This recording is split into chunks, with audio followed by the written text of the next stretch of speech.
નમસ્કાર મિત્રો, ખાસ કરીને આજના વિડીયોની આપણે વાત કરવાની છે કે જે અત્યારે આપણે ગુજરાતની અંદર અનેક જમીનો એવી છે કે જેમાં ક્ષારનું પ્રમાણ છે, ખારાશ છે.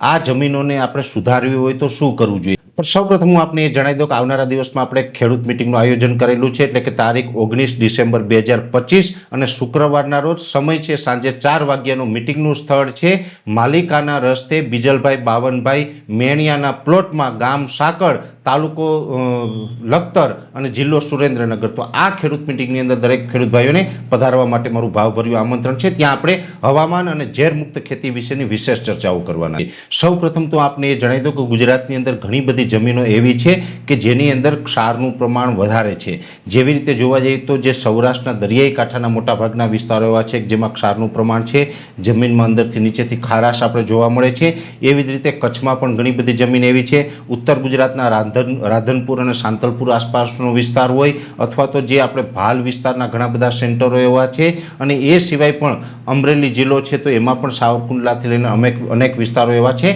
કે જેમાં ક્ષારનું પ્રમાણ વધારે છે. હવે ખારોપાટ પણ જેને આપણે કહીએ છીએ, ક્ષારનું પ્રમાણ હોય, ખારોપાટ આપણે કહેતા હોય છે. મધ્ય ગુજરાતમાં પણ એક બે સેન્ટરો એવા છે કે ત્યાં આ પ્રશ્ન છે. અનેક જમીનો એવી છે ને ત્યાંના ખેડૂતો છે એ અત્યારેનો વિકલ્પ ગોતતા હોય કે આમાં શું કરવું જોઈએ. ત્યારે હું આપને જણાવી દઉં કે જે ખેડૂત ભાઈઓને આ પ્રકારની જમીન હોય એની પહેલાં તો ખાસ એ કાળજી રાખવાની છે કે આ જમીનની અંદર ક્યારેય ઊંડી ખેડ ન કરવાની. જો ઊંડી ખેડ કરીએ તો આ ક્ષારનું પ્રમાણ છે એ વધી શકે છે. બીજું ધ્યાન એ રાખવાનું છે કે આ જમીનની અંદર પિયત છે એ ઓછા આપવો. જો વધારે પિયત આપીએ, વારંવાર વધારેમાં વધારે આપણે જો પિયત આપતા હોય તો પણ આ ક્ષારનું પ્રમાણ છે એ ઘટવાને બદલે વધી શકે છે. એટલે બે બાબતનું ધ્યાન એ રાખવાનું છે.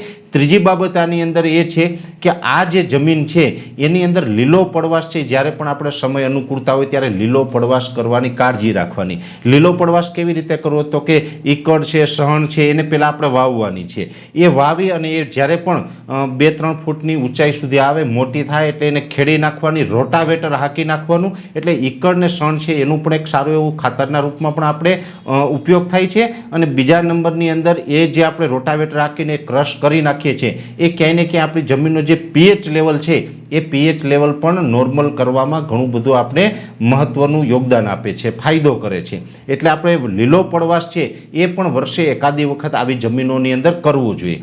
બીજું આપણે એ કરવાનું છે કે ખાતરની અંદર બને ત્યાં સુધી એમાં બીજા અન્ય રાસાયણિક ખાતર છે એનો વપરાશ ઘટાડવો અને છાણિયું ખાતર છે એ વધારેમાં વધારે આપવાનો પ્રયત્ન કરવો. છાણિયું ખાતર આપીએ અથવા તો બીજી અન્ય જગ્યાએથી ક્ષાર ન હોય એવી સારી માટી જો આપણે જમીનને આપીએ તો એ પણ એમાં ચાલે છે. અને બીજા નંબરની અંદર જે કેમિકલ ખાતર આપતા હોય એમાં એક આવે છે સલ્ફર. સલ્ફર છે એની અંદર દર વર્ષે આપવાનો આગ્રહ રાખો. સલ્ફર જેટલું વધારેમાં વધારે એમાં આપશું એટલું આપણો પીએચ છે એ મેન્ટેન રહેશે અને એક પ્રકારે જે આપણે ક્ષાર અને જે ખારાશનું પ્રમાણ વધે છે એને આપણે ક્યાંય ને ક્યાંય રોકી શકીએ. આમાં એવું નથી બનવાનું કે આપણે આ તમામ પ્રયત્ન કરી લઈએ એટલે જળમૂળથી આપણે આમાંથી મુક્ત થઈએ કે આ પ્રશ્ન સોલ્વ થઈએ. એ સોલ્વ ન થાય. આ પ્રશ્ન આગળ વધતો અટકશે અને અત્યારે જે ખારાશ અને ક્ષારનું પ્રમાણ છે એની અંદર લાંબે ગાળે આપણે અનેક પ્રકારનો ફાયદો થશે, એમાં ઘટાડો થશે. એટલે ખાસ 2 થી 3 બાબત છે આવી જમીનોની અંદર આપણે ધ્યાન દોરવા જેવી છે. મેં આપને કીધું એમ